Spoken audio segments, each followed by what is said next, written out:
Hey, good evening, everybody. Good evening. How is everybody? Good to see everybody. Those of you that are watching us online, we're glad to have you joining us live tonight. Feel free to text us and let us know where you're watching from and how many of you are there watching together.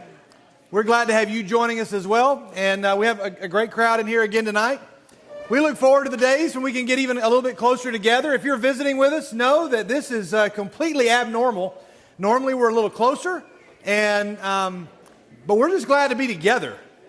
Is everybody just glad to be together? Is that okay? We good with that? All right, on a scale of 1 to 10, the kind of week that you've had, on a scale of 1 to 10, 1 to 10, 10 meaning I want to live this week over and over again. Maybe there are some 10s, could be. 1 meaning let's just start over, and those are you're good with those two. 1 to 10, let's see it. Ready? 1, 2, 3, go. Show me on a scale of 1 to 10. I think I'm probably at a 5 or a 6. So it's okay if you're not, anybody higher than a 6. Anybody higher than a 6? Raise. Okay, all right, we got some 7s, 9s. Okay, all right, let's hang out with these people. There we go. That's going to be great. Hey, if you've got a cell phone, would you mind turning that down for us or silencing that so that it's not going to be that big of a deal? Before we go any further, where did Reese go? Reese, where are you? Come on up here, Reese. Some of you know Reese Turner. Reese, I'm going to give you this microphone right here for just a second, and I believe it's turned on. And so, Reese, you all just moved here. Tell us where you moved here from. Your family moved, not just, but where'd you all move from? Utah. You all moved from Utah all the way. I don't even know that I've been to Utah. How many people have been to Utah? Okay. Is that where Moab is? Yes. Is that where it is? Okay. Was that where you almost got in trouble, or was that somewhere else? Oh. Okay. Oh, a lot of cities. Okay, I'll stop asking questions then.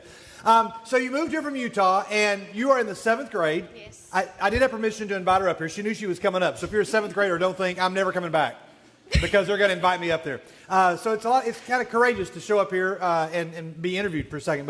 So Reese, you had a goal before you left. When you were in Utah, you had something you wanted to do. Tell us real quick what that was. I wanted to raise money to sponsor a well in Africa. Okay, is it through a certain organization? Yes, Walk for Water. Okay, and so do you know where in Africa, or just anywhere? They just build them wherever they need one, right? Yes. A well in Africa. And so how much does it cost to put a well in Africa? $7,500. $7,500. I don't know about you, but most 7th graders don't have $7,500 just laying around. And so you decide, I'm going to raise this money. Yes. And so you've been working on it. Yes. And you decided the way you were going to raise it was you made some things. Is that right? Yes, I did. What did you make? I started off making and selling bracelets that me and my sister made. Okay, just bracelets that you made. Do you have a sample here that you can show us? I do. Okay, oh, she's got some. All right. So you made these bracelets, you and your sister made them, and you thought, rather than just saying, hey, give us money for this well, you give us a donation, we'll give you a bracelet. Yes. Okay? And then, so you've been selling these bracelets for whatever people are willing to give to donate. Yes. Like what's the smallest level that would justify getting a bracelet? $2. Okay, $2. All right, so let's see the bracelet here. I know we probably can't get a shot of these, Zach. We're probably too far away for that. But Zach Jones, our camera guy, everybody, let's give Zach a big hand in the back there. So I don't know if we can see these. Maybe we can, but you can at least get. Maybe we can walk them back there during the 4-minute party.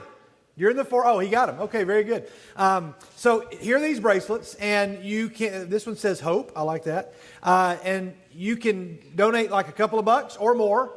And so just by selling these bracelets, so far of the $7,500, how much have you raised? $1,200. $1,200 already. That's pretty amazing. That's pretty amazing. And it's probably not going to take long. It may take a while, but eventually, and we want to make sure, welcome, Justin. Justin Turner is at True North. Good to see you, Justin. We want to make sure that you follow up with us when you reach that goal, because we want to celebrate with that goal. Not only do we want to celebrate, we want to be a part of this. So I'm going to go ahead and tell you right now, we are going to be asking for a donation for something else that we do in just a minute. So we are going to talk about Liliana in just a minute. But we would love it tonight if you want to. How many do you have? A lot of them tonight? I don't have as many as I would have liked to have. We started school this week, so I didn't have enough time. But if you could just let me know, if you want one. Okay. We're getting some new beads next week. Okay. So we're going to have more options. So if you want one of these, are these just samples or are these for sale? They're order samples right now. I have 6. Okay, she's So got, I have a okay, limited so number if of you these got a right couple of now. bucks and you want to be a part of putting a well in Africa now, or you want to put an order in and say, hey, sign me up, anytime. We're not going to announce it every week, but we do like to spotlight when somebody's doing something great. We can't always advertise every single thing that all the awesome things that our students are doing. This I felt was worth doing because a 7th grade girl says, I want to put a well in Africa. $7,500 is a lot of money. If you don't want a bracelet, but you just want to give her a little bit of, a donation to help out or encourage her, that'd be great. So nice job coming up here, and nice job making the bracelets. And we look forward to seeing what happens. All right. Way to go, Reese. Thank you. Let's give her a big hand, guys. That was awesome. I wanted to do that before we did our 4-minute party because some of you may want to find her and say, you know what, I don't need a bracelet, but here's $1, or here's 50 cents, or here's more. Or I want a bracelet and make one next week. We don't want to embarrass any of our guests, so we're not going to do that. But in just a moment, we're going to have what we call a 4-minute party. And when we do that, some of our 7th graders that were not here 2 weeks ago, there are some of you, I'm not going to embarrass you by asking you to raise your hand, but when we all stand up in a minute for a 4-minute party, you just come up here and grab your 7-Up bottle. We want every 7th grader to have a 7-Up bottle because you have now moved up into the 7th grade. And we love, even though 7-Up Sunday became 7-Up Wednesday and it wasn't quite what we wanted, we still want to welcome you. So during the 4-minute party, come up here and grab that. If you got it, say got it. And there's probably some 7th graders in the room that were not here on that night. We don't want to embarrass you, so when we all stand up, just come up here with a friend, grab your 7-Up bottle, and that's it. And then just either hold on to the bottle or be careful because they clank and fall and break and everything else. So just be careful with them. But if you are a guest, one, we want to welcome you to this crazy time, during this crazy time, but we want to welcome you to True North. We are glad to be here. Normally we have maybe twice the number of people that are in the room. A lot of people are watching at home. My phone is buzzing, so I know that some people are probably letting us know where they're tuning in from. We want you to come back and join us, and we don't want anybody to be here and to leave without being spoken to. If that happens, we've failed. So give us a chance to do what we love to do, and that's to greet you. It's a little tougher to know who's guest with a mask on, so be patient with us. So everybody, there's 7th graders in here some of you don't know. 7th graders, there's lots of people in here you don't know. So we're not just greeting visitors, we're greeting anybody that you don't know their name.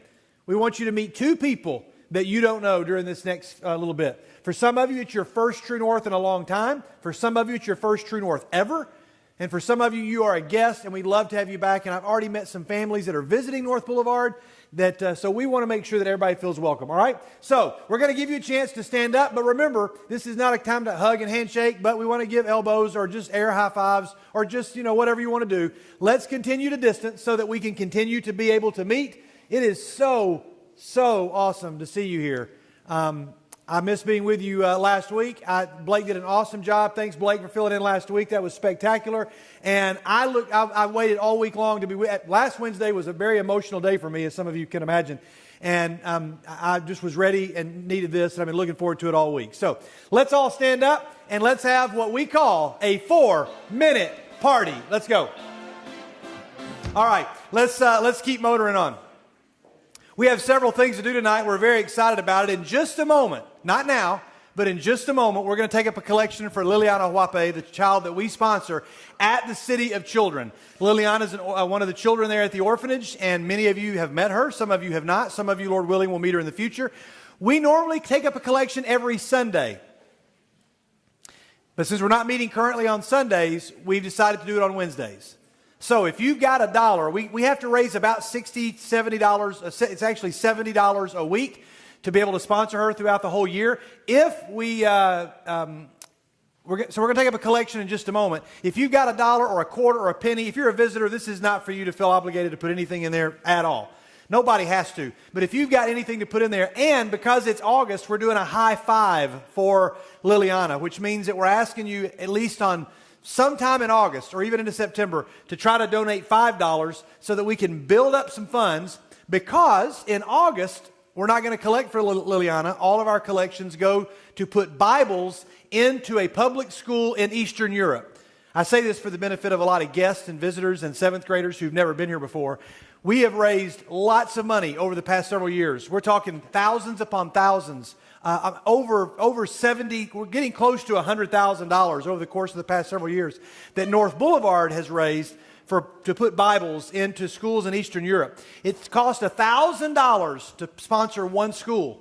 And we have already been told we have already been told that there's one person that will donate, that will match the $1,000. If we get $1,000 for a school, they will match the $1,000. Okay?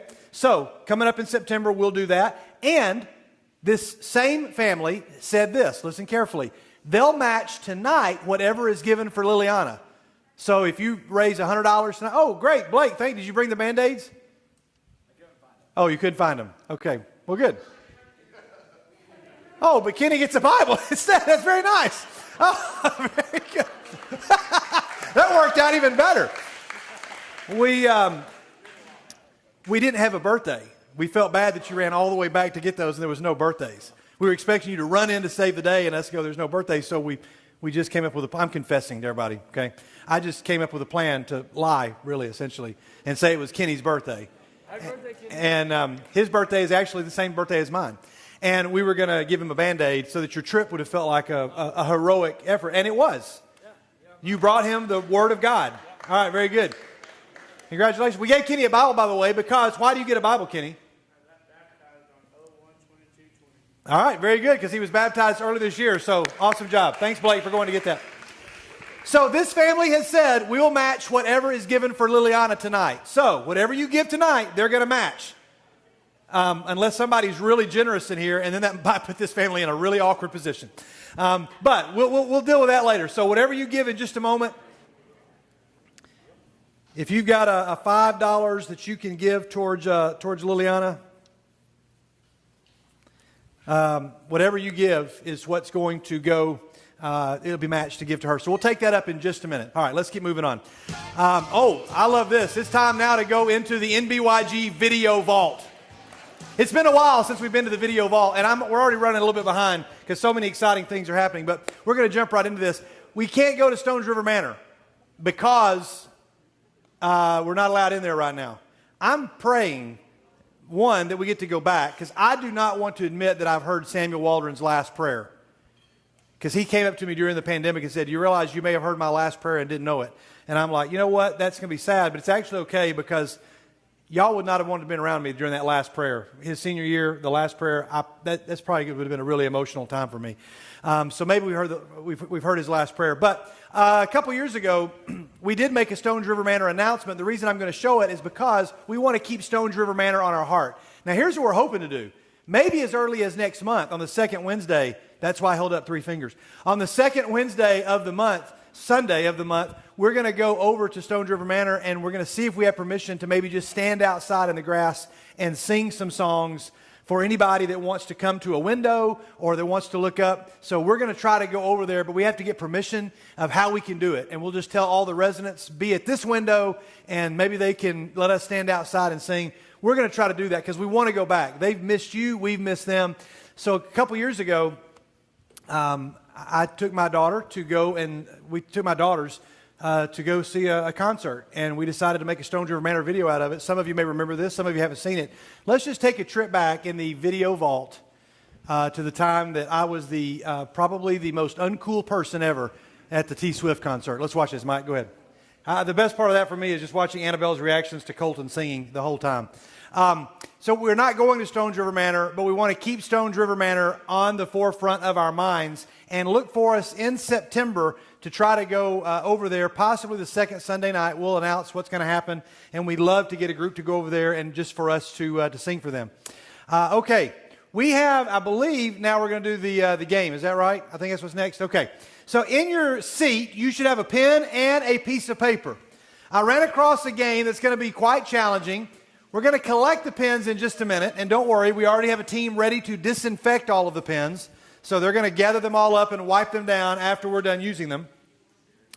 So on your answer sheet, you will see there's 5 questions, and with each one, they're all different kinds of questions. The game is very self-explanatory. After the first one's pretty easy. If you miss the first one, it's probably not going to go well for you. But we are going to give a guy and a girl. Okay, if there's a guy and a girl who have the highest point total, we may have to do rock, paper, scissors to narrow it down, but we're going to give away 25 NBYG bucks to a guy and to a girl. So 50 NBYG bucks. If you're a guest, NBYG bucks work like money for youth group trips. So you just turn that in. plus whatever other cash you need, and it's just as good as cash for the NBYG. You can't spend it anywhere else, but it's like 25 bucks. All right, so here we go. Everybody ready? Watch the first video. It's very self-explanatory. Mike, let's roll the first clip. Those of you watching at home, you can't really send us your answers, but you can play along too. Let's see it. Which door will the ball hit? All right, now we're going to give you a 14-second timer here in just a minute. Mike's paused the video. You're going to figure out which door the ball will hit. And you say, well, which ball? That's for you to figure out. Which door is this ball going to hit? You've got to lock in an answer. You're going to do 1, 2, 3, or 4. You can look at the screen and try to figure it out. I'm not going to explain it every single time like this, but just so you go, once you circle the answer, you're not allowed to circle it at the end. So honor system. Everybody go ahead, look at the board there, check it out. All right, circle your answer. 1, 2, 3, or 4. 1, 2, 3, or 4. Which door is the ball going to hit? Circle your answer, and then when you circle it, let's just hold your pen up in the air. Go ahead and let's lock those answers in. Adults, you can play along too. You should have a sheet. Maybe, do y'all have sheets on the table back there? Okay. Lock your answer in, everybody. It's time to lock it in. Don't add to this. Honor system. Mike, let's go. You got 14, 13 more seconds there to look at it if you want to change it. All right, here you go. There are several of these. 3, 2, 1. All right, here we go.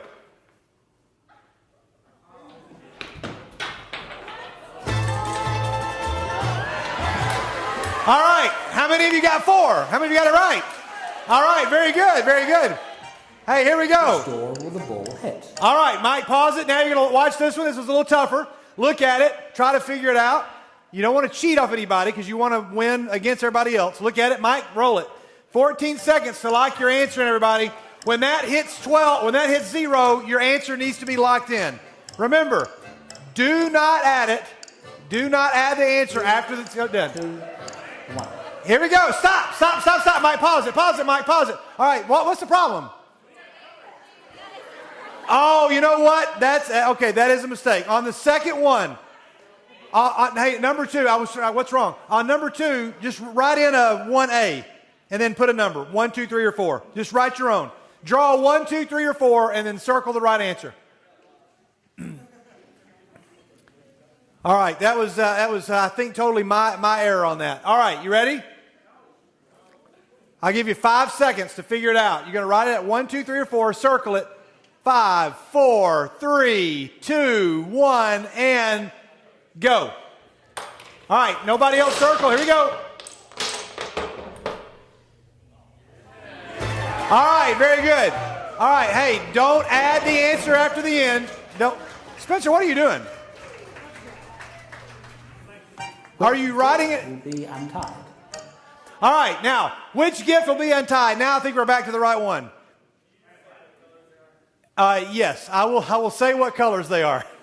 For anybody that might need to know what colors these are, the purple one is on the far left, the yellow one is in the middle, and then blue is on the far right. Hypothetically, for those that need it. All right, you've had time to look at it. Lock your answer in, everybody. Figure out which gift is going to be untied. All right, watch it, watch it. Lock them in, guys. Circle one. You got to circle it. Mike, roll it. You have 14 seconds to decide, guys. Here we go. This is clever. Don't write it in after the fact, please. You should have your answer circled in. 1. Here we go. Lock them in.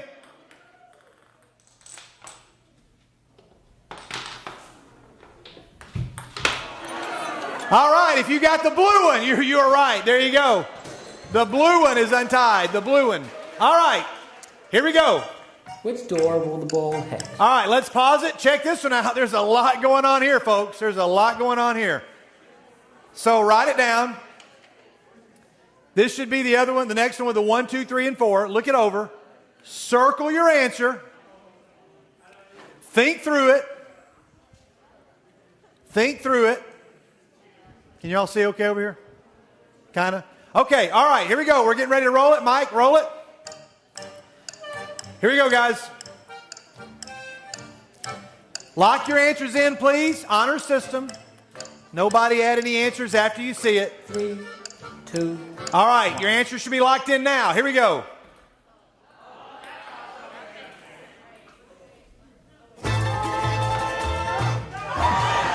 right, very good. Door number 2. Door number 2. All right, here we go. There's one more. Which appliance will No. get turned on? There may be 2 more. I guess there's 2 more. All right, here we go. Which appliance is going to get turned on? One of these appliances is going to be turned on. All right. You got the processor. Hey, so Blake, the processor is on the left.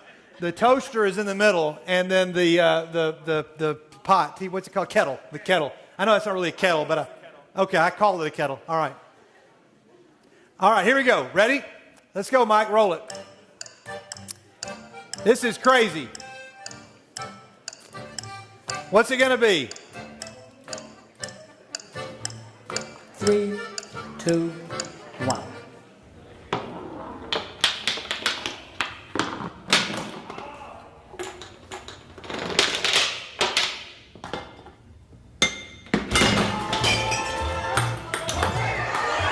All right, there you go. If you said the kettle, you're right. Now, last one. Last one. All right, freeze it.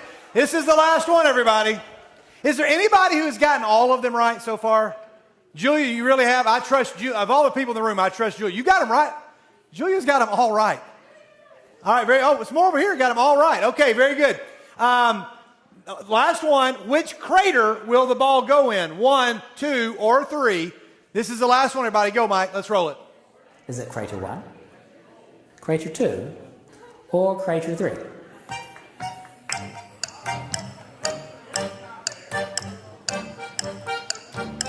You got 10 seconds. Lock an answer in. You got 8. Come on, lock them in, guys. You got to have one circled. Here it goes. 3, 2, 1.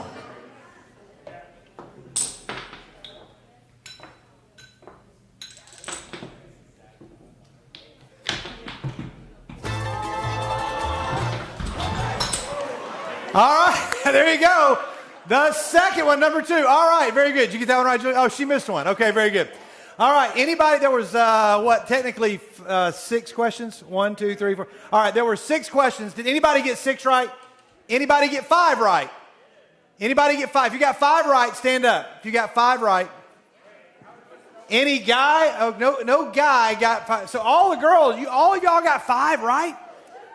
Holy cow. Give them a hand. Nice job. Stay standing. All right. And then, guys, anybody get 4 right? Any guys get 4 right? Okay, guys that got 4 right, stand up. All right, very good. Here we go. Okay, here's what I need you to do. Guys, I need you to come up with a number between 1 and 100. Girls, a number between 1 and 100. And I'm going to need to tell somebody, actually, let's just get somebody back here that wants to give me a number between 1 and 100. I'll turn my mic off. Okay, thank you, Mike.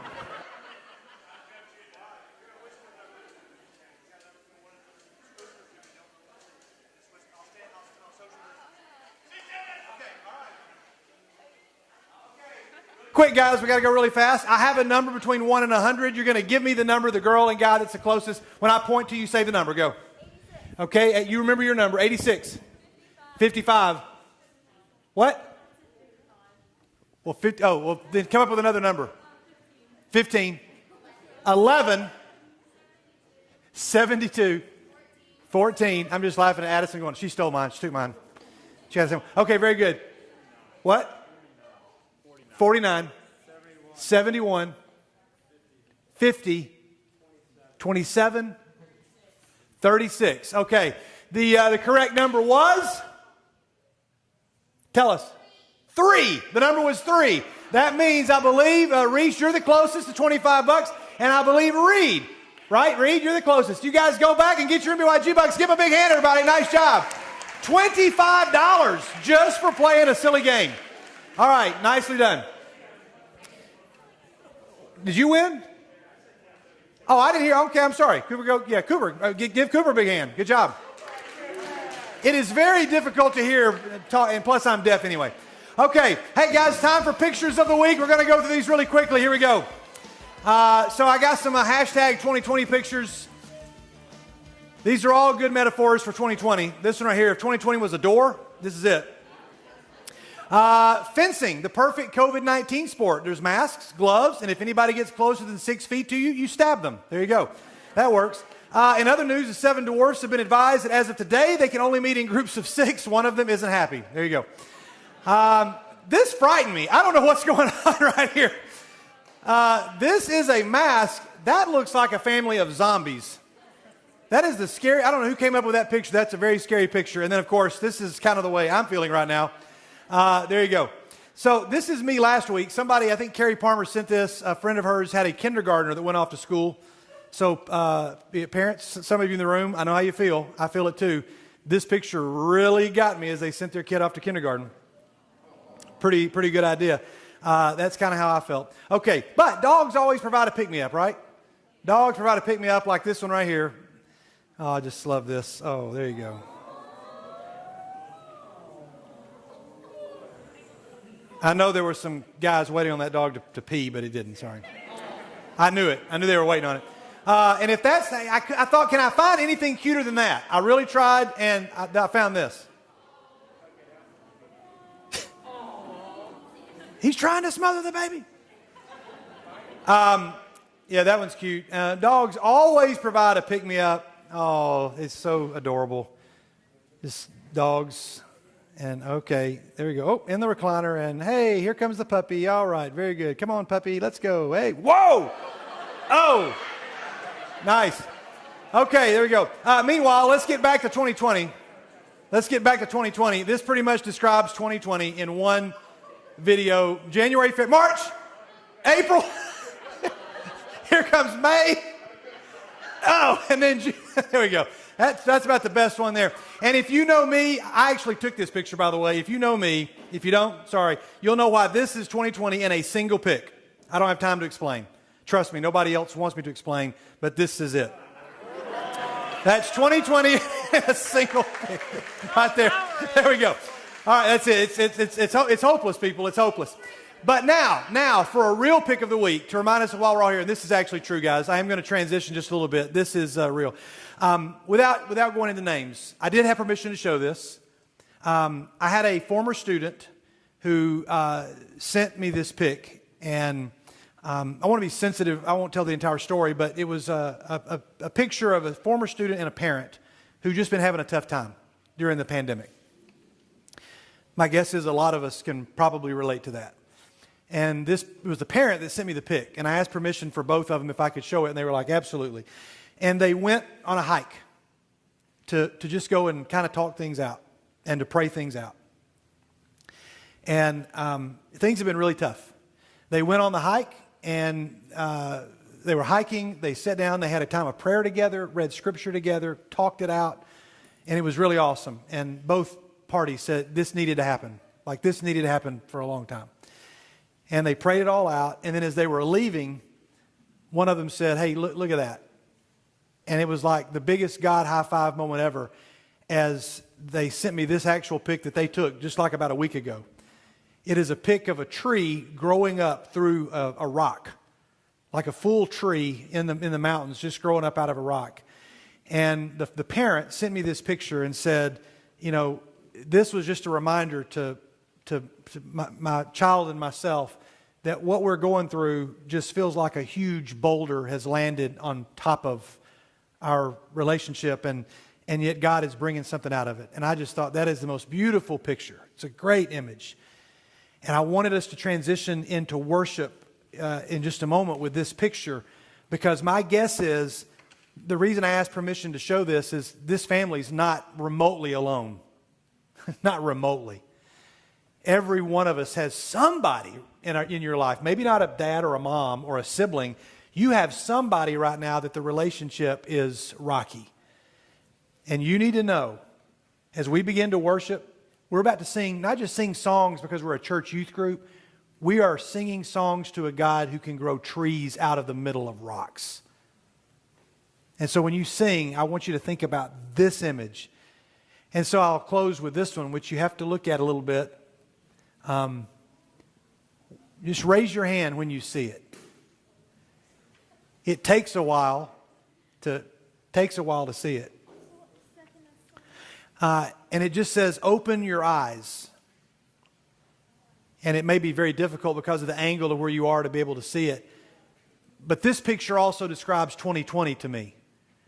a mass jumble of blurry, blinding chaos.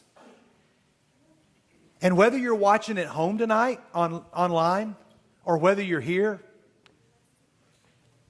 you've chosen to say in the midst of the chaos, I'm going to pause and I'm going to worship God. Again, if you're at home worshiping, no different than if you're here. But there's a lot of our number. I mean, just look around. The hundreds of students that are normally here, they're not all watching at home. And it's because some of them are in a rock and they're waiting on a tree to grow. And some of them are so blinded by the mess around them that they can't see that God is trying to send a message in all this.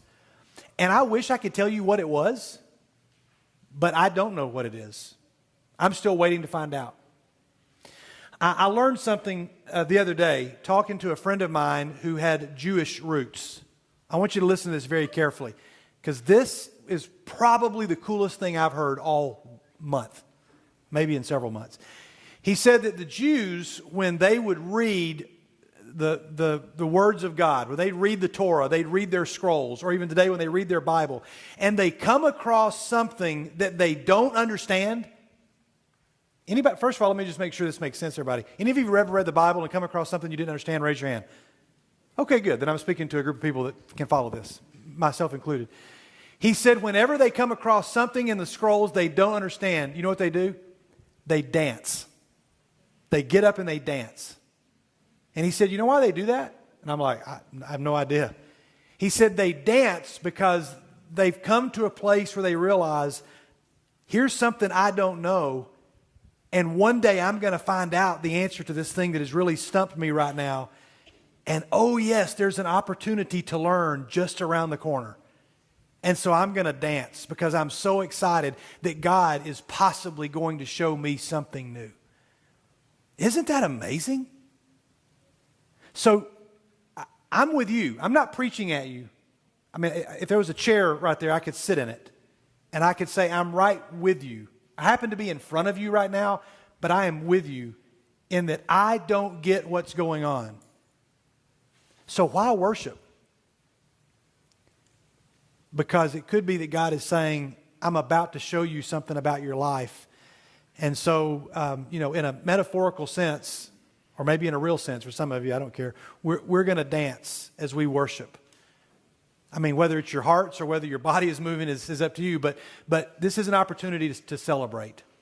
Some of our students are going to be here to pray with you, and there's several that have volunteered to do that. We're going to ask you to distance again, but some of our guys and girls, just stand up if you know who you are, and if you want to be a part of this team, just come and find Blake or myself and say, I'd like to do this. Right now, we got 3 of them in the room. There may be some others. We'd love to have some, but so right now there's enough. There's some guys, there's 1 girl. If anybody else wants to join Molly. But if you want to be a part of a prayer team, and all you got to do is be willing to stand up for some of our worship times and go to a corner, and if somebody wants somebody to pray with, they just go and find one of these people. It's not that difficult. You don't even have to know Molly. You just go and say, hey, you don't know me, and I don't even want to tell you my name, but would you just pray for this? Or would you just pray for my friend so-and-so? Guys, you can find one of these guys. Girls, you can find Molly. Let's just have you all go to the back for a second or go behind the students. Mike will turn the lights down just a little bit, but Alex, I believe we've got a basket to collect. Is that right? I'm not sure where she went. But we do have a couple of baskets, and you all may have some volunteers. I don't know how you all have organized that. But for the first song, instead of standing up, if you want to go pray, you can go do that. But have your pen ready to put in the basket, and if you've got anything to give to Liliana, remember, everything that is given to Liliana tonight is going to be matched.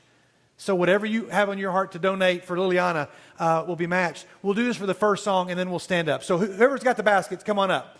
Come on up to the front. I can't see, so I don't even know if that's happening, but I think it is. Good job. Okay.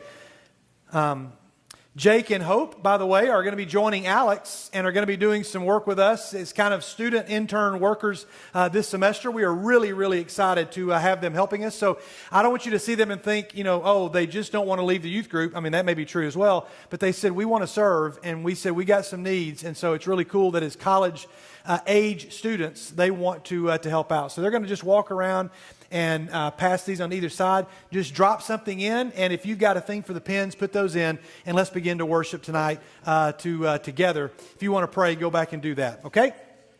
Let's sing. Now, some of you gave like a really awesome, exciting sentence because you're like, if I got one sentence, I really want to make this count. The Gospel of Mark, which Blake spoke from, is the shortest gospel, and it's often like called the movie trailer gospel. At least I call it that. I've heard it called that, the movie trailer gospel, because it is so fast, and the word immediately and at once appears so many times, like almost 20 times the word immediately. Then God did this, and immediately, and at once they did this. And it's just like all the great parts, because Mark wants you to like listen to the story and go, I want to watch this whole movie. Some of you, when you go to pick out a movie, now, I know that maybe now it's like scrolling through Netflix instead of going to Blockbuster or Family Video. I was really sad when Family Video closed down. Even though the last time I was there was like 7 years ago. I was really sad to watch it close down because some of you in the back, you remember how fun it was, or at least sometimes unfun, to walk through a movie store, rental store, and try to decide on a movie? How many of you, was that a real test of your relationship to walk through and to try to pick out a movie, right? Some of you know what that's like. Or even to scroll through Netflix and to try to pick out a movie. Blake, you told me that your friends had a little a parameter for watching movies on Netflix. It had to what? Had to meet the IMDb score of 6.7. It had to have a 6.7 on IMDb before anybody would agree to watch it. Why 6.7? You just decided that was a magic number? Well, there were a couple of our favorites that matched. Okay, yeah. So you wanted to make sure those were still on the list. Okay. So I remember there was a thread years ago. It was probably on Twitter, and it was a hashtag that was... describe your favorite movie as boring as possible. In a sentence, but describe your favorite movie as boring as possible. So I like some of these. Kid speeds, goes to the 50s, accidentally dates his mom. Some rich dude buys an island and puts old lizards on it. Dude takes a pill, then he knows stuff, but unsure if he likes knowing stuff. It's a Matrix if you hadn't figured that one out. 4-star restaurant is brought back up to 5 stars by a critic who liked rat food. Old man ties a few balloons to his house to commemorate his late wife. Leonardo DiCaprio spends most of it sleeping. Man turns off alarm clock 3,176 times. It's Groundhog Day. A bunch of knights look for a cup and none of them have horses. Holy Grail. Thank you, Robert Davis. A political confrontation ensues after a structural flaw is discovered in a government building. Anybody want to guess? It's a great way. It's a great way of describing Star Wars. Or this one, 9 films about one family screwing up the entire galaxy. Visitors do not respect the guest list at a Christmas party in an LA office building, and one executive's husband is not happy about it. It's Die Hard. Thank you, Mike Jones. Confectionery manufacturer makes billions by duping people into buying his product for an opportunity to visit his factory, which breaks numerous labor and safety laws. Some mosquitoes in tree sap cause significantly more problems than they ever realize. You get 2 shout-outs, Blake. It's nice. Guy finds a ring and his nephew returns it to the factory. Dude keeps eating chocolate while waiting on the bus. Professor skips office hours to find a misplaced box. 4 college professors become exterminators. Who are you going to call? A grandfather reads to his grandson while he's homesick, as he wished. And then my 3 favorites. Here's one of them. A boy is forgotten at home during a Christmas vacation. He makes mac and cheese. Old lady tells a story about a boat on a different boat. And then, still the gold standard. I think this is real. I don't know. The Wizard of Oz, as it appeared in the paper, transported to a surreal landscape, a young girl kills the first person she meets and then teams up with 3 strangers to kill again. I don't exactly know how you come up with that plot. But those are boring stories, and those movies that you love, most of us, somebody in the room loves all of those movies, or at least one of them. All of them are loved by somebody, is what I'm trying to say. And yet, we made it the most boring as possible. Blake talked about this last week. Justin talked about it Sunday morning, that the resurrection of Jesus rescues you from does anybody remember, besides Blake, who we talked about this? Does anybody remember? This would be like big bonus points. The resurrection rescues you from there was 3 points he made, but the first one. Did anybody take notes? Did somebody write it down? Cedric? From a meaningless life. Awesome. Did you write it down or you just remembered? Oh, it's in her notebook. Way to go, Cedrap. All right, so, Cedric. It rescues you from a meaningless life. It rescues you from a boring story. Now, let me just tell you, this is, again, confessing with you. I spent much of my life, most of it not in high school, but in college, I spent some of my life in a boring story because of choices that I made. Donald Miller writes a book I'm going to talk about next week, but he says that when he studied screenwriting, he learned that a movie, a good story, has one ingredient.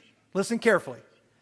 There is a main character who wants something and must overcome conflict to get it. Make sure you heard all the ingredients. There is a main character. If you got it, say got it. Who wants something. If you got it, say got it. But must overcome conflict to get it. I mean, It's a Wonderful Life, Lord of the Rings, Star Wars. Name all the chick flicks you want. Any good movie. Now, if it doesn't follow that formula, it's probably not going to get a 6.7 on IMDb. Almost every good story involves a main character who wants something but must overcome conflict or hardship to get it.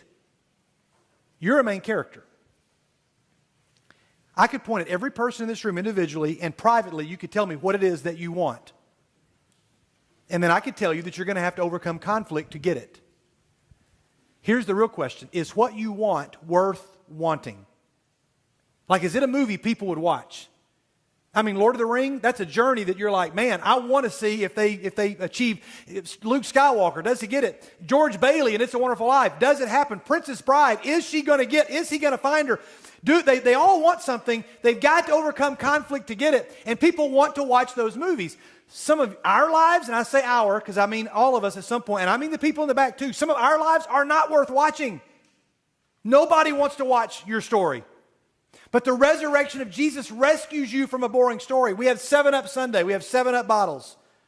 And we said, here are the 7-Ups. Just to refresh them, I'm not going to go over them. But we talked about waking up, and then standing up for what you believe in, and then looking up to God, and then reaching up to God, then lifting up your prayers to God, and then cheering up others and being cheered up yourself, and then suiting up. Those are our 7-Ups. If you got it, say got it. Those are important. Because if you leave any of these out, you are now headed towards a meaningless life, or a better way maybe of putting it is a boring story. I want to make sure we hear this. This is not me pointing a finger. This is me begging you not to, so please understand that. This is not me saying some of you are, and I've watched you, and no. This is me begging you, don't do some of the things that I did in my life. The reason I'm standing before you is not because God said, you're really good at this, you should do this for a living, I'll find you a church and you be a youth minister. It's because I said, God, if you give me a platform if you help me feel forgiven, and then you give me a platform, I will serve as long as I'm effective at telling young people, don't do some of the dumb things that I did. Have I done every dumb thing that every young person has done? Probably not. Have I done a lot of them? Probably. And I'm trying to say, if you leave any of these out, you're headed towards a boring story. Ephesians 4, we're going to write a few scriptures down. We're going to come back to them next week. But if you're writing things down, not that you have to, but if you're writing them down, this is the main one that I want us to learn, because this is one of our big 7-Ups. We call it simply grow up. It's like the 8th one of the 7-Ups. Then, there's a big then. Then's a big word. So if you see a then, chances are you want to go and see everything that happens before the then, right? Because if I just said to Seth, then we're going to go to Disney World, you're like, well, what have I got to do? It may not excite you, I don't know. But, well, yeah, it might, because I got a picture of you trying to pull the sword out when you were like 8. Yeah. Or if I said, then we'll go get ice cream. Well, what have I got to do before the then? So then we'll no longer be infants, tossed back and forth by the waves. I wish we had time to talk about it. Because I was with some youth ministers today, yesterday. There was about 30 youth ministers that have been in ministry for 10 years or longer. All of them except for one. 10 years or longer. And there were about 6 of us. I didn't ask all of them. I didn't even ask all of them.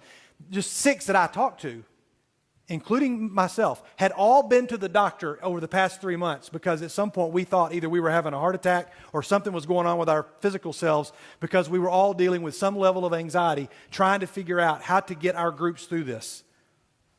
I'm not going to lie. I've had some really dark days over the past 3 or 4 months. Now, some of them have been great, and being here tonight and seeing you, it really helps those things. But I have been tossed back and forth by the waves. and blown here and there by every wind of teaching and by the cunning and craftiness of men in their deceitful scheming. Instead, speaking the truth in love, we will in all things grow up into him who is the head, that is Christ. From him, the whole body, joined and held together by every supporting ligament, grows and builds itself up in love as each part does its work. I don't have time to unpack all of this. We're going to come back to this verse and we're going to peel it apart, phrase by phrase. But I want to go to one of my favorite passages of Scripture. You know that in our house, when it's 10:10, somebody yells it's 10:10, and somebody says, I have come that you might have life, because I need to be reminded every day at 10:10. And by the way, there's two 10:10s every day. And I'm normally awake for most of them.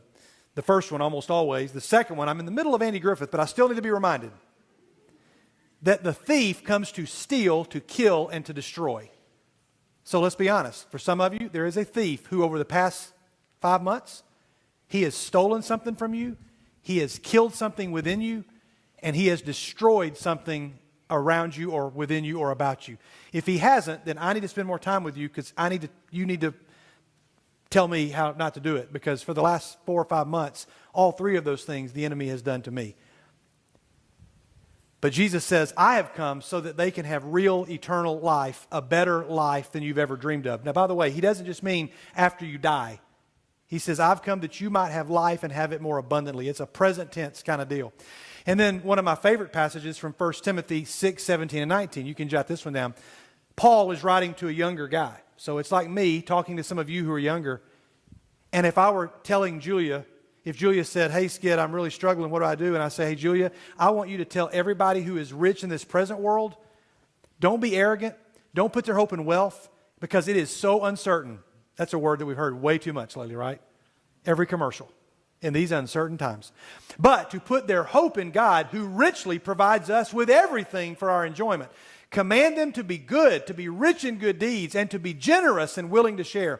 In this way, they will lay up treasure for themselves as a firm foundation for the coming age, so that they may take hold of, read the rest of it for me, of what?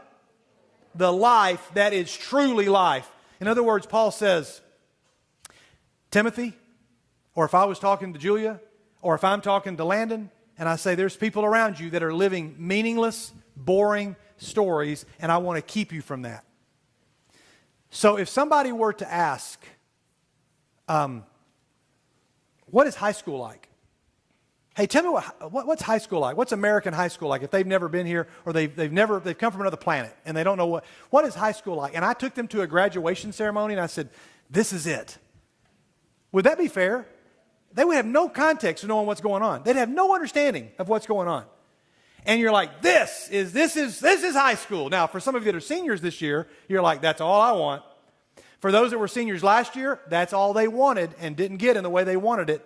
But they're like, yeah, it becomes a point where that's all you think about. But if you said, that's high school. No, that's not high school. That's a ceremony that says you have gotten to the point where now we're celebrating that you have enjoyed everything that is high school. If you follow that far, say, I'm with you. So if I said, what does it mean to be a Christian? And I take somebody to a baptism and I show them a baptism and I go, this is it. This is the graduation ceremony. That's not being a Christian. By the way, it's not even a graduation ceremony. It's a birth. It's like the front end of it. So for those that are struggling and thinking like, baptism's a very important part of your journey, but most of us just talk about that. That's it. The life that God is talking about is not, let's just get you into the baptistry and get you baptized, and then that's the life that is truly life. Next week, we're going to come back and talk about this in much greater detail. And I'm actually going to come back to this passage. Mike, I'm going to need you to help me out for a second. I need you to go to the slide, just freeze this, go to the slide that's got the Google Earth images, you'll see the Google Earth slide. I think that's the one I want to go to because I want to make my phone call and I want to stay fair to everybody's time tonight. We're going to come back to this. Next week, I'm going to get some volunteers to help out because I want to dive deep into, so what is the life? What is this life that is truly life? Whether you're watching at home or whether you are sitting here and you say, you know what, it's tough to sit here and see people with masks on. I'll take whatever we can get. You guys are still awesome to see. You're still, handsome and beautiful and talented and friendly. You are God's creation. And yes, it looks weird to see everybody separated. this is not the way it was meant to be. And by the way, if there's a point of the whole book, if there's a thesis of this whole book, it is there is a way it was supposed to be, which is covered in like right here. There's a way it was supposed to be, and then everybody got in the way. And then there's a way that it's going to be fixed. Well, there's a concordance, so it's more like over here. Okay? Everybody with me? Jesus came down here to say, hey, it's whatever you're burdened by tonight, it's not supposed to be like this. But he says you've got to see it from my perspective. Last week I showed you some pictures from Google Earth of places that many of you have been and you love, but you didn't recognize them, even though you spent weeks. Some of you have gone for years, but you didn't recognize them because you're looking at it from a different perspective. Some other things that are on Google Earth that that people have found scrolling through Google Earth. You got the bat signal instead of in the sky; it's on the building.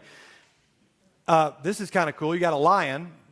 The Mattel headquarters has the Mattel logo so that it can be identified. That's kind of cool. This is in Africa. This is a pond full of hippos that's covered on Google Earth. This is the world's largest swimming pool. You can just see how ginormously huge it is. I found this going through Google Earth and just zooming around. I don't know who plays basketball there, but I feel sorry for him. But there it is. True story. I'm walking in my neighborhood. I'm trying to get 10,000 steps in a day. I've only got about 6,000 today. So if I'm pacing more than normal, that's because I'm trying to get my steps in. I'm trying to, and my phone's in my pocket, so it's measuring everything here. So I'm just being totally transparent. But I'm trying to get 10,000 steps in a day. I'm walking through my neighborhood, and the Google Earth Street View car comes driving by. I thought it was a joke. I don't think I did the happy face in time, to be quite honest with you, but I tried. Because I thought it would be the single most epic happy face ever if I can find myself on Street View going like that. I don't think I made it because I wasn't exactly sure what it was. It looked like the Ghostbuster car coming at me, and I wasn't exactly sure what was happening. But then this is somebody actually put this together. This was probably my favorite. We're going into Italy here. We're zooming all the way in. This is how Google View works. You go down, then you can get into the street view. You click on the blue part, and it takes you down to the 3D image of the street. So when you click on that, this is what happens. And then all those images become clear, and then you can scroll around and find everything that you want. And this actually exists, apparently, out there on Google Earth. Wherever this city is, there you go. And they take all these images from the cars that go around, and there it takes a while to get there, but there you go, and there. So it's pretty clever. That cat is having none of it. He's like, get out of my way. All right, there you go. Now, this is something that I don't even know where this is, but imagine scrolling through Google Earth, and all of a sudden you realize this is what God, you came from heaven to earth to show the way. I mean, this is it. This is a good picture of that song.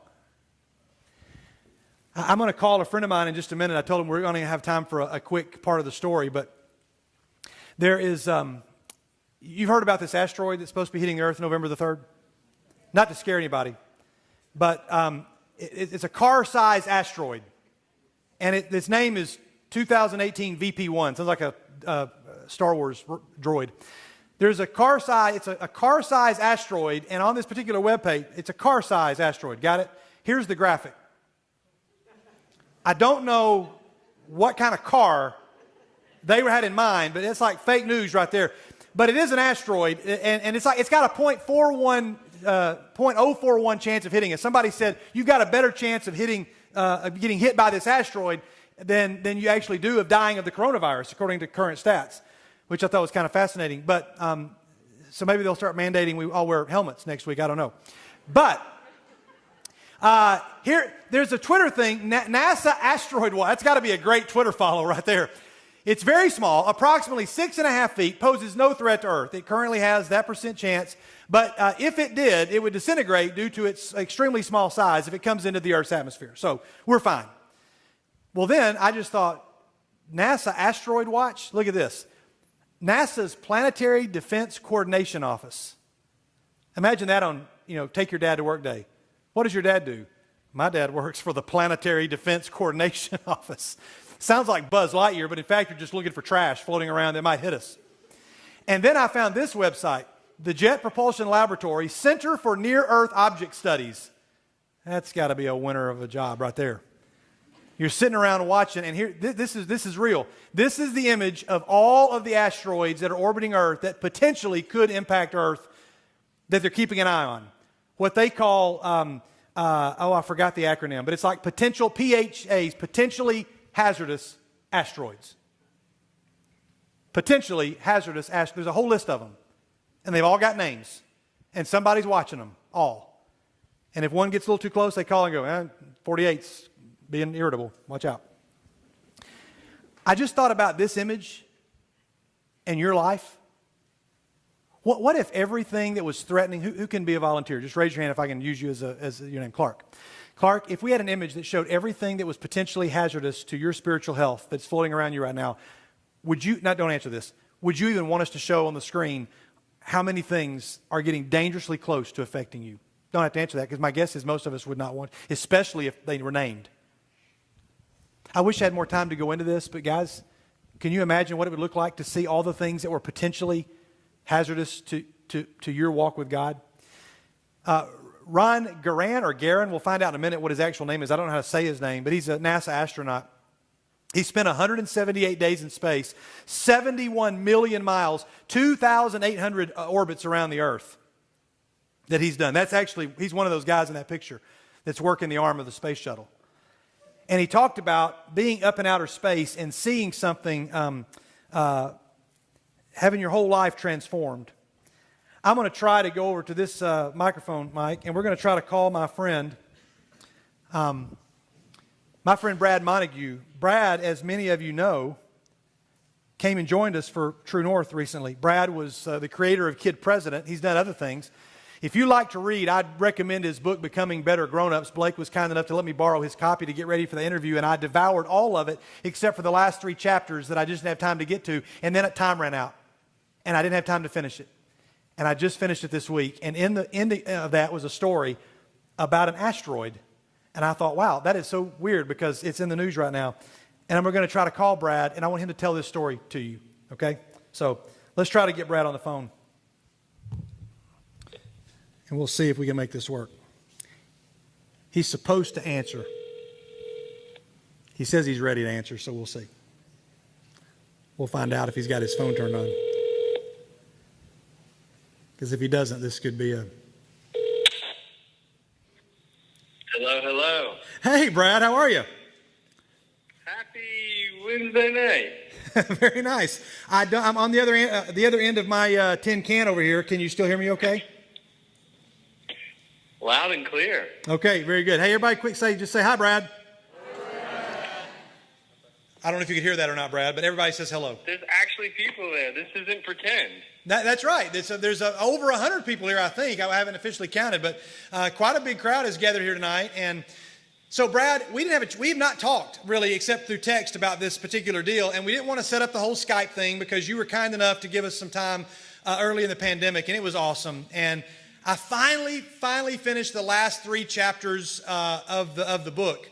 And when I saw the interview that you did with the astronaut about the asteroid, I was struck because, no pun intended, because I thought there's this asteroid that is supposed to hit Earth. Like, have you been following this news, Brad? Yes. It's as if worse things couldn't happen this year.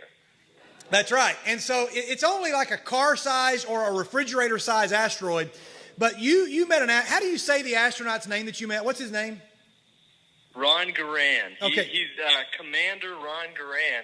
He's also been an aquanaut too. Like he lived underwater for several months. Yeah. Guy's amazing. Okay, crazy. So you called him up on your tin can phone and you interviewed him. And when I saw the picture, your awesome drawing of the asteroid, I thought, wow, this is cool. This is a timely story. And you said he spent time in space. And you talk about movies like Armageddon and Deep Impact, and it's the stuff of Hollywood movies that, oh no, here comes an asteroid. It's going to take us all out. And yet you talked to him about how dangerous really is this, and you learned something really cool. Would you just take it from there and tell us about that? Yeah, I asked him, what does the future look like? Like, you're an astronaut, you're smart, you've been to space. What does the future look like? In movies, the future's always really dark and scary. And he said, well, I have something to tell you, and this is going to help you reimagine who you are and what it means to the world. Mm-hmm. So he said that NASA has a plan that if an asteroid's headed to our planet and it's headed for certain destruction, it's going to just destroy everything. In movies, they make you think that they would send something to blow it up. It'd be really violent means. They'd send something, and they'd send a team of space heroes to make it explode. But actually, all it would take is a small spacecraft, and he said no bigger than a Ford Taurus, which was just oddly specific to me. But that's right. He said it would be this tiny Ford Taurus that would go to space, and then I'm thinking, oh, okay, then that Ford Taurus will make it explode. And he's like, no, all it would do, it would take just a little nudge. And I'm like, what do you mean, a little nudge? He's like, yeah, a little nudge. The force of no more than a feather. Like just a light little push would completely alter the trajectory by like several miles, completely saving every life on Earth. And nobody would know about it. There would be no big explosion. There'd be nothing that you would see. It was just a little nudge with the force of no stronger than a feather.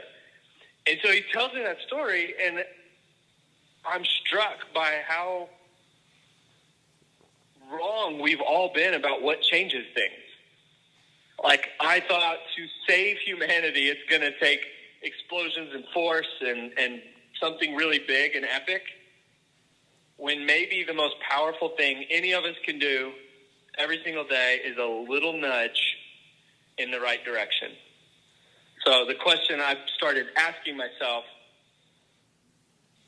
is, how can I have, at the end of the day, have I pushed things with little nudges, little positive nudges, more than trying to force things? Like, I think our God, Jesus, showed us a gentle way. And the astronaut helped me see that. Brad, in your book, you use a phrase that I wrote down. You say these little tiny nudges are little things that completely alter the trajectory of something seemingly impossible to move. And then you go on to talk about all of the ways that we can rewrite reality with gentle but steady compassion every single day. I love that phrase, gentle but steady compassion. Can you give us one or two sentences about that before we wrap up? Yeah, I've been really thinking about how there's a phrase that was going around a while that was about all the many microaggressions that happen to people. And one thing that we can think about are the micro compassions, these small little acts that are fueled by love that aren't spectacular on the face. They won't make the front page of the news, but they are what move things into a kingdom direction.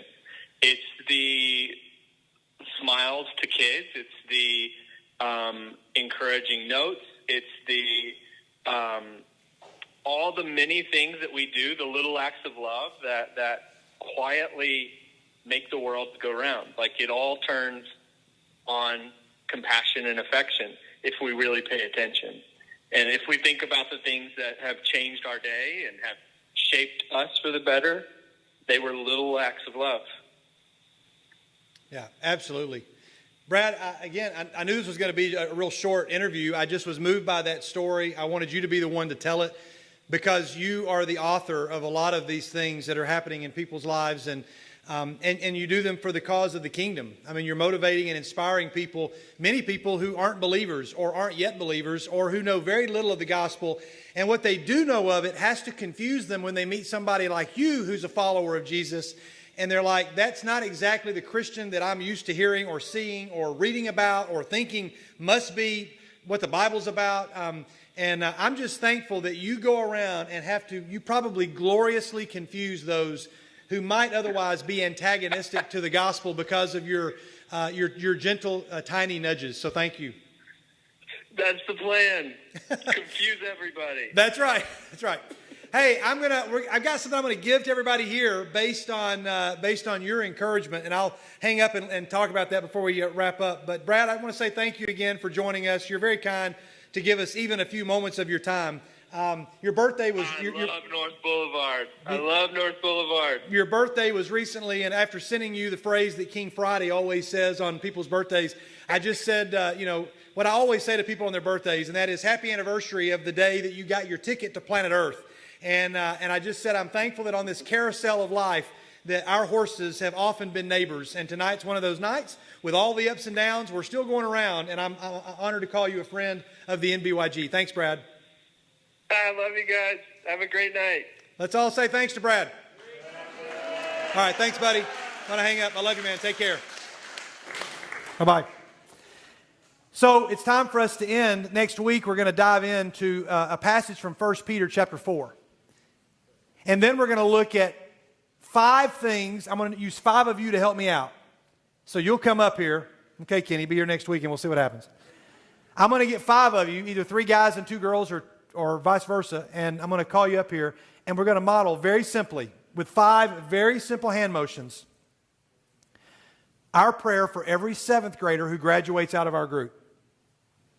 For every senior that's in here who graduates, our prayer, there's 5 things that we need. If these 5 things are not true of you, it doesn't necessarily mean that we failed. It may mean that you've just decided they're not worth having or pursuing yet, but I can guarantee you it'll mean that you're headed for a boring story. So on your way out tonight, on the back table, they're not this big, but they're on the back table back there. We'll turn the lights on in just a moment, and there are small feathers. There's some white feathers, red feathers, and black feathers, depending on which color NBYG color you want to take with you. And I want you just to take a feather and stick it somewhere in your Bible, or put it somewhere on a bulletin board, or put it beside your bed. Some of you will probably lose it before you ever get home. If you drop it, it's a lot quieter than a 7-Up bottle. But I want you to take one of those feathers, and I really do want you to put it somewhere where you're going to see it, or tape it somewhere where you're going to see it. And I want you to think, there are some asteroids out there. If you saw the text, I said we're going to show you how to save the world from asteroids. I put it in quotes because most people in this room, at least in the next week or two, aren't going to be an astronaut and fly to space in a Ford Taurus and gently nudge an asteroid. But guess what? You are going to have the opportunity to nudge something that is hurtling towards somebody that you're like, how do I stop that? How do I stop jealousy that is so huge? How do I stop addiction that is so big? How do I stop that attitude or that rumor or that? How do I do that? And the scripture would say, not just Brad, it's through gentle nudges. Sometimes the force of a feather that you just nudge it and it puts it off course, and then it's thousands of miles off course. And God says, hey, I'll take care of that. You nudge it. You nudge it, and I'll move it. But I put you here to nudge it. I don't know why it works that way. I didn't design it, but I'm not going to ask the questions. All I know is that it's not within my power to put all these things right into your heart. I can't do it. All we can do is lay these things on the surface of your heart so that when your heart breaks, which I guarantee you is going to happen at some point in your life, maybe by tomorrow, that these things are going to fall in first. Go back and read Timothy. Go back and read Ephesians. Spend some time in 1 Peter 4 and come prepared next week for 5 gentle nudges that are going to make your story a lot more meaningful. God, be with these students as they leave this place and protect them, walk with them, guide them. God, I thank you for the money that we raised for Liliana and for the compassionate heart to build wells in Africa. I'm thankful for the desire to put Bibles in schools in Eastern Europe because there is an asteroid of unbelief that is hurtling towards countries like Ukraine and Croatia and Romania and Poland and others. And because of a gentle nudge of $5, $10, or $15, $20, we're gonna send the asteroid of unbelief and doubt far, far away. And so, God, I thank you for all of the feathers. These students are strong, but they don't have to be strong with their own strength. They just take a feather that you provide, And then they provide the nudges for you to do amazing things. And so I can't wait to see, not just them with a feather that we bought at a store to give them as a souvenir for tonight. I just can't wait to see the little gentle nudges that they're going to be reminded because of those feathers to do. And some really big things are going to be sent off, and some destructive things will be sent in other directions because they said, "Here am I, send me." So raise them up and let them nudge. And it's through the name of Jesus that we pray, and we all say together, amen. Love you guys. Grab a feather on your way out. They're on the back table back there. So pick one up and take it on with you. If you're a guest, if you brought a guest and you want us to meet them, come let us meet them up here. Have a great night, everybody.